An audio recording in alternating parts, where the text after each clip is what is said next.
朋友们，今天跟大家聊点啥呢？就是我前几天拍了个视频，很多的朋友其实留言的人吧，大概有3种。一种呢就是说，我很高兴你拍这个视频呢，我可以了解一下美国卡车司机的生活，对吧？第二呢，还有一种就是啥，说我是中介，想把人往这边弄哈。我也没那本事哈，咱们就还有第三种呢，就是很多朋友也给我留言说，琳达姐，你有没有办法让我去美国开卡车哈？说实话呢，第一种的人呢，当然他就是说对了解这个美国的生活，卡车司机的生活感觉很高兴，只是说想了解，当然。很多朋友看我的视频呢，人家也并不是说想来美国，只是通过我的视频呢，能了解一下美国的生活哈。第二种人呢，就是意思说你想干嘛呀？你一中介是吧？其实啊，说实话，卡车司机咱们就说，假如说他来了，确实1个月他能赚个1万美金的话，我如果真是一个中介，能把他们弄来的话，我一个人不要说，我不多收吧，我一个人收上他10万块钱，他来了2个月就赚回来了，那他不乐死了？那我呢，是不是也很快就爆了，是吧？我是不是成暴发户了，对吧？怎么可能呀？我又不是签证官，对吧？所以咱们考虑问题就是考虑的，你考虑问题的时候，你别想一出是一出，我只是一个把这个给大家介绍一下美国卡车司机简单的生活。当然有机会呢，我还会去拍更多的，因为这也牵扯到一个问题，就是司机愿不愿意上镜，人家愿不愿意出镜，对吧？有些人是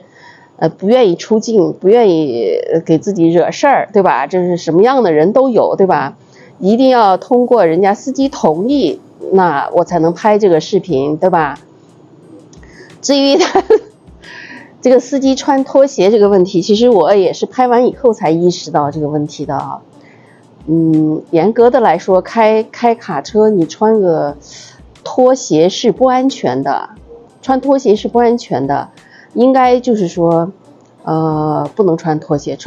但是很多人穿拖鞋，这个是事实哈。就咱们开平时的车呀，有时候也会蹬个拖鞋就走了哈。但是我是不会穿拖鞋的，但偶尔有时候比如说穿的这个鞋不舒服，比如说我有时候穿着这个鞋不舒服，哎呀，开车开得很烦，那就干脆把鞋脱了，光脚开，这个也有。因为司机穿拖鞋是因为他大部分的时候开的时候是用这叫什么自动定速的，他现在自动定速的这个车吧，它也挺好用的。前面就是一定距离之内有车的话，车会自动就这样蹦蹦蹦，它就自动要停下来，它会保持一定距离的。所以说其实只要你人很清醒，你在干什么，你在开车，总的来说还是蛮安全的哈，不用那么担心哈。还有就是那么多的朋友呀都咨询我，哎呀，你能不能把我弄来呀什么什么的哈，我弄不来哈，因为这个要通过正当的渠道来。再一个就说很多的人是怎么来美国的，很多人都认为哎呀，来美国都是卷着钱来的，或者是怎么样这样那样的哈，其实也不那么一回事。真正说咱们就你看我来这边10几年了，那来美国这么多年，很多人是怎么来的？大部分人是旅游来的，通过旅游来到这边，就是大部分的人其实是没有什么钱，也是想到这边来赚钱的，就跟你们很多人咨询我的人，你们的心理是一样的，也是想到这边来赚钱，赚点美金，赚几年美金改善一下家里面的生活。很多人是这样子的，并不是说来到这边的人个个都有钱呀，个个都这了那了的，其实不是那么回事哈。大部分人是旅游，然后来到这边办工卡，然后呢逐渐的，有的人一部分的人也是干了几年就回去了，也不是说来美国的人都会待到这儿不走的，就是每个人都有自己的感觉，自己的感觉不同。有的人感觉，哎，来了以后他觉得很喜欢，他觉得这儿挺好，然后呢，他就想办法，就是办工卡呀、拿身份呀，七七八八的。具体你说怎么拿身份呀什么，我这里也就不方便说太多哈，不方便说太多。就是每个人都有每个人的办法有结婚的呀，这了那的。女的来了，那当然更不用说了。如果是女的容易旅游过来的，单身的，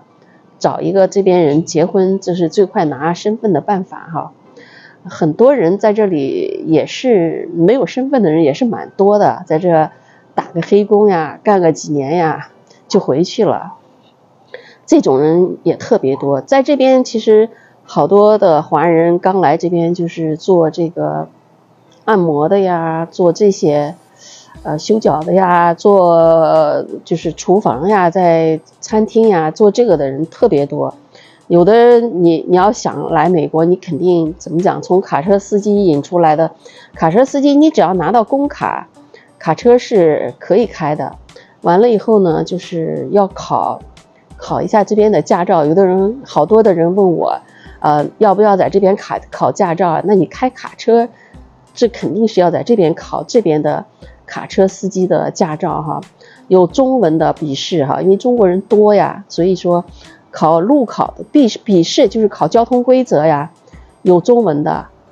最近这几天我看新闻，他又出了一台就是可以在网上考的，你都不需要去专门考的地方去考笔试，笔试在网上就可以考。这样的话其实就更容易过了，更容易过了哈。所以说你想来这边开卡车，一定要想着在这边考。还有好多人就问我驾驶座在哪边？驾驶座跟中国是一样的，没有区别的并不是说在美国，也不知道在大家怎么听说的哈，在美国好多人总说我怎么驾驶坐在左边呀，跟中国一样哈，就是回答一下大家这些疑问。我就想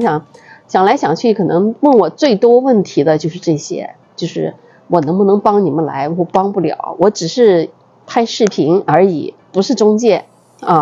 不是中介，就是回答一下这么多粉丝的朋友的问题哈。咱们就是拍视频没有别的想法大家就是说以后真的就是说现在疫情呢，当然也不适合来旅游。你真想到这边打工，你疫情现在你不要来，你签证都不好签上，你等疫情结束了再有这个想法也没有说有一个什么正儿八经的公司来帮着大家说美国这么缺司机来帮着别人把这个司机办过来，也没有什么正规的渠道还有一个呢，就是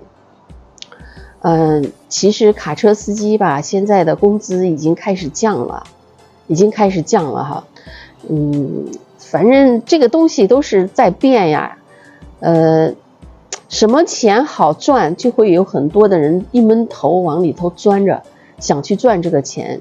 然后做着那这一行就会越来越差。其实不管在哪儿都是一样的。然后中国人吧又能吃苦一说开卡车，因为啥呢？因为你刚来，你想一个月赚1万美金的话，